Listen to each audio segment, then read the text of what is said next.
3, 2, 1. Yo, what's happening, guys? It's your boy Wolfie here. We are back. Now, if the first thing you can do on this video, as always, is hit that like and hit that subscribe button if you haven't already. And also hit that bell so you get a notification every time I go live. And also, I don't really plug my Twitch a lot on YouTube, but I do stream every day on Twitch. So my Twitch will be down in the description below. It is free to follow me on that website.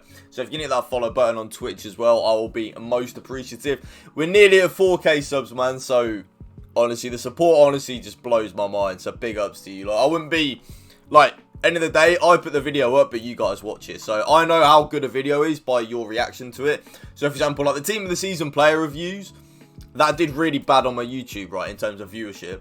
So that tells me that people don't enjoy watching that type of content on my YouTube channel. Does that make sense? So because of that, I want to do them for every team of the season, but at the same time, because people don't want to watch it on my YouTube, I'm kind of like, yeah, do I really want to do it? But anyway, getting into a lot of other things. So tomorrow, as you're watching this on Monday morning, tomorrow's video will be a shooting tutorial where I show you the best way to score on FIFA 20. It's going to be pretty obvious what it's going to be. It is going to be shooting near post. And then Wednesday's video, I've never really done this before, but me and Mate have come up with a good idea. I'm going to, obviously, because I stream all my weekend league games, don't I? My editor's going to find me a really tough game that went the full 90 minutes and it was a really close game that I won.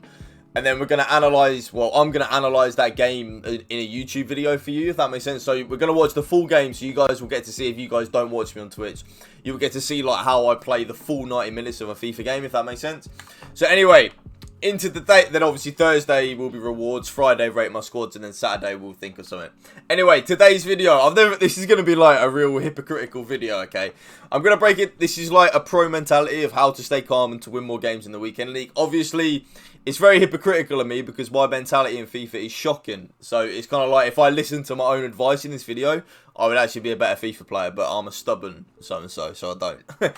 So I'm going to break it down into two parts for you, okay? The first part is going to be just general custom tactics and how people still really don't use the custom tactics in the way that they should be used. So I'm going to show you how to use them in a normal way. Then the second part, I'm just going to sell a few players while I'm talking to you. I'm going to tell you some basic, like generic mental type of stuff that you can do to help you improve in FIFA and also to stay calm. Staying calm is a big thing in FIFA. Now, in general, I am on the RTG account right now. We did finish Elite 1 on the RTG account, so we do have Elite 1 rewards for you on Thursday on this account. Big ups. How do I show you? Friends list? Yeah, there we are. Connor Woolf, 27 wins. Boom. And then we actually finished on more wins on the RTG account than we did the pay-to-win account, which, lol, just funny, innit?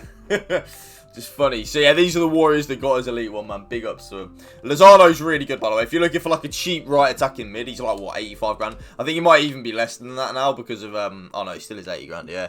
Honestly, he's so good. But anyway, now the general custom tactics, okay, I'm going to tell you not, because you lot see a lot of my custom tactics anyway, so I'm not going to go into too much detail. What I'm going to show you is the fact that you need to use all four of them, okay?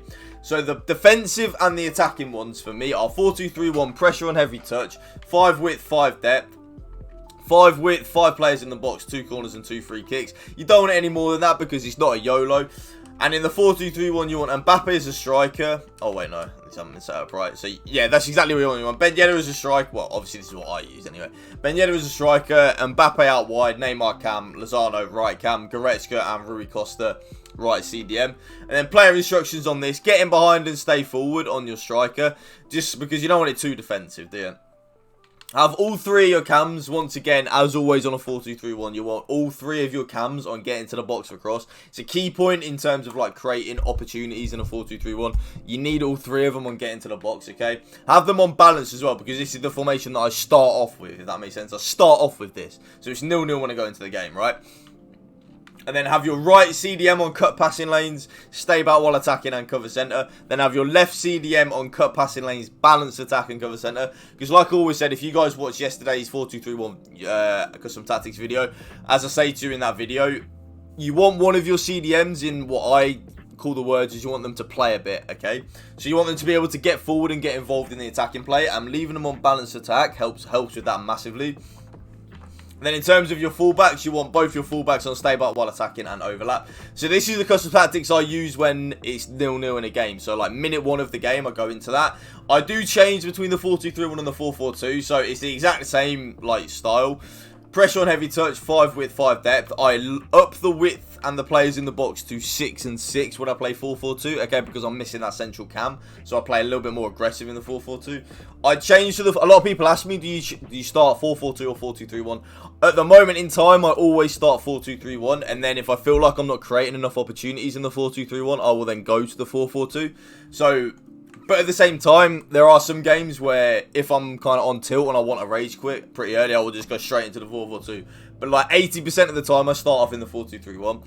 And because I don't have a central cam in a 4-4-2, like obviously it's 4-4-2 with 2 strikers, I up the players in the box and up the width to try and get some width. So the way I use 4-4-2 is very like wing play abusing, if that kind of makes sense to you. And then as always, 2 corners, 2 free kicks.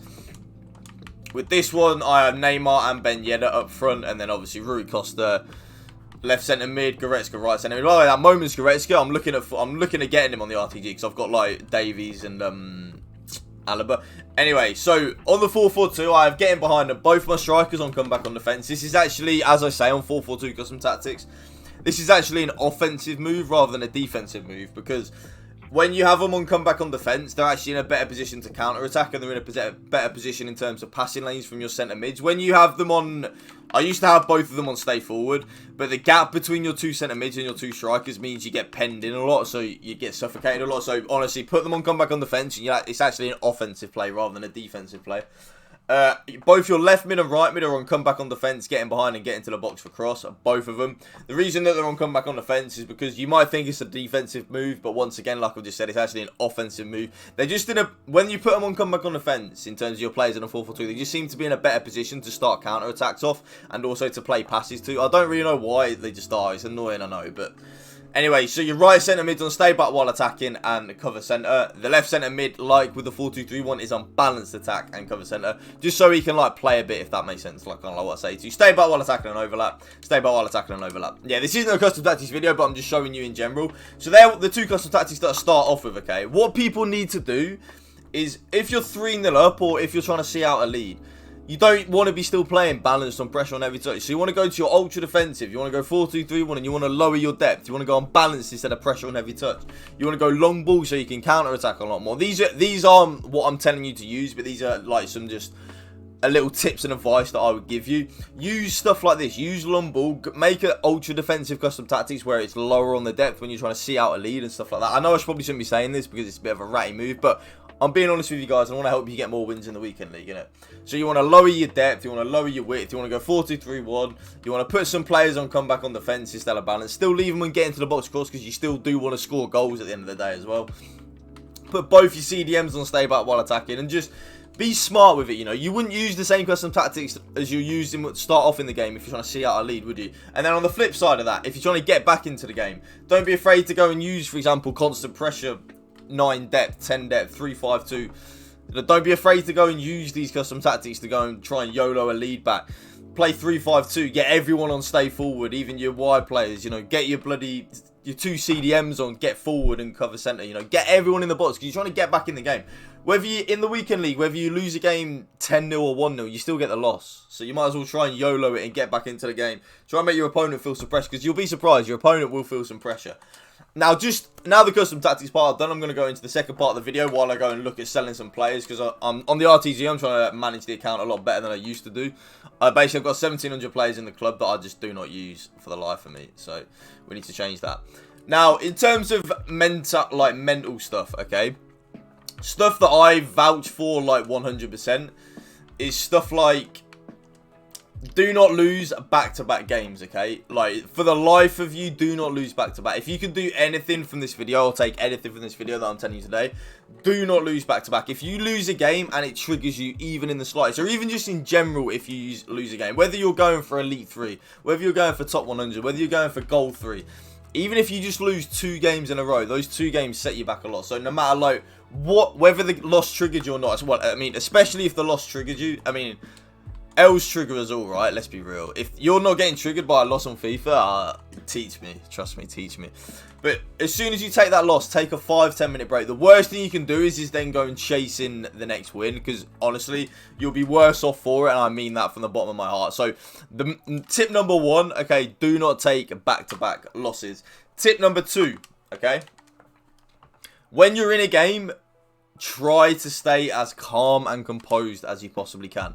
When the ball beep is happening, when these bounces are happening that are going against you, when the passes are being rubbish, when it's delayed, when it's heavy, when it's sluggish gameplay, you might be getting speed up lag. For the life of you, please try and stay composed, okay? Stay calm and just think, I know it sounds weird, alright, but like self-talk to yourself, like stay calm, Wolfie, stay calm. Stay calm, because when you're angry and you're tilted, you will play bad. For example, I'm like a world-class FIFA player, right? If I'm triggered and I'm bad, and if I'm triggered and I'm in a bad mood, I'm not playing good FIFA. No way. So, whether you're someone that finishes gold 3 or top 100, it still affects you when you're in a bad mood, trust me. And then tip number 3, I would argue possibly like the biggest tip. For the life of you, think of your opponent and don't let their celebrations trigger you. Because at the end of the day, when someone shushes and dabs on you, they're only doing that to try and trigger you. They're not doing it for any other reason than to just try and get into your head and trying to get an easy win. And try and be nice in the community, okay? So like, the only people I shush and dab on are people that I call possession rats when they're keeping the ball for like no reason, if that makes sense. I don't agree with people like that because they're not having fun on the video game. They're doing it just to try and wind you up, if that makes sense. But also, in terms of general FIFA play, the mentality side of it, try and watch other pro players, like for example me, for example like Gorilla, obviously people like that, Tex. Try and watch what we do and try and copy it, and also don't get angry when you can't copy it straight away. For example, I've been good at FIFA since like FIFA 14. We're now on FIFA 20.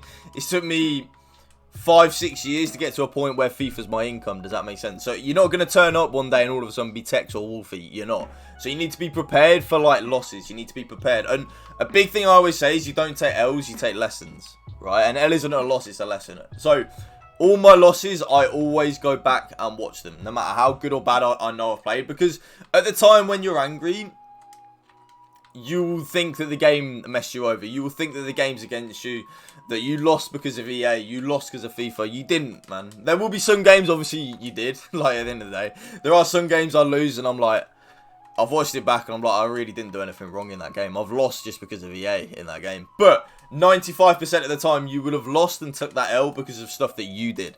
Like, decisions that you made during the game, whether it be dragging the centre back out when you're tilted and you're angry, whether it be not thinking straight when you're tilted and angry, whether it be trying to force the play too much, going on fast build-up too early and stuff like that. Stuff like that will make you lose games, I promise you. It will make you lose games. Now, in terms of just like how you can stay calm and how you can stay composed, is try to laugh at things that go wrong, okay? So when things are going wrong in a game, whether you make a pass right and it goes... So say you make a pass to your right mid from the right back and he passes it to the left centre mid and you're like, why is he just passed that there, right? Instead of getting angry, just go, laugh at it, okay? It's something I do. I laugh a lot when I'm angry because I try and laugh it off. It does work, believe you me. Even though you guys will probably see me on stream getting triggered, I'm a lot better in terms of getting triggered than what I used to be like a year ago or 2 years ago. I don't get anywhere near as much triggered as what I used to, and because of that you will get more wins in the weekend league, and that is an absolute fact, and I promise you. Because I think what people don't realize is weekend league, there isn't too much difference between like a gold 1 and an elite 3 player. There really isn't. What the big difference is, in terms of actual FIFA ability, someone that gets 20 wins to someone that gets 23 wins, there's genuinely not that much difference. I will play an Elite 3 player, and he will make the same mistakes as what a Gold 1 player does. I will play an Elite 2... Actually, Elite 2 player, maybe not. I will play someone that gets Gold 1, and they will make the same mistakes as someone that gets Gold 3, okay?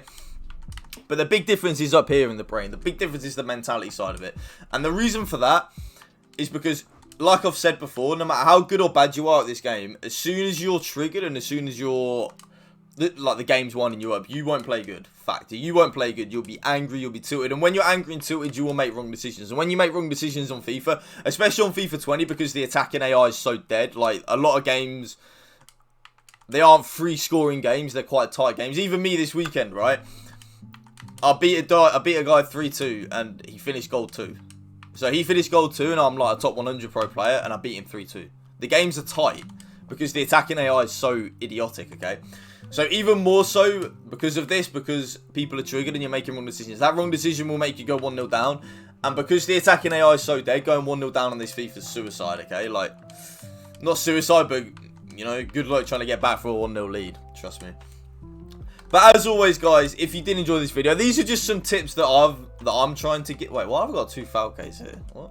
I've got 2 Falcons here just chilling. Oh, I'll list them both up. Surely that's impossible. But yeah, at the end of the day, I wanted to get this video out just because I feel like a lot of people do need help in the weekend league, especially now with Team of the Season out. You know, Team of the Season rewards. A lot of people will be looking at trying their hardest to try and get more wins in the weekend league, because at the end of the day, weekend league rewards don't normally pay out, but during Team of the Season, they do pay out. Okay, so for example, this weekend coming up will be BPL. You finish top 100 or elite in the BPL, you're guaranteed to make a minimum of like 500-600. Well, from elite 3, you're probably guaranteed to make a minimum of 500 grand. Okay, so say you get like the 3 worst BPL team of the seasons, you're looking at a minimum of 500 grand. You get top 100, you're probably looking at worst case scenario like 1.52 mil. Worst case scenario. So because of that, obviously, a lot of people are looking to try and get more wins in the weekend league. So I want to just, I've never done a video like this before. Let me know in the comment section, in future videos of this, would you guys like more gameplay so I can show you in terms of like when I'm playing bad compared to when I'm playing good, if that kind of makes sense. Because I feel like me just saying it probably won't sink in. Like, as I've recorded this video, I've probably realised me just saying it probably won't sink in. I'd actually have to like explain it more and go more in depth, if that makes sense. But wait, have I done Bunders before? I think I might have done Bunders, yeah. But at the end of the day, guys, if you did enjoy this video, please hit that like and the subscribe button if you haven't already. And I will see you next time. Peace.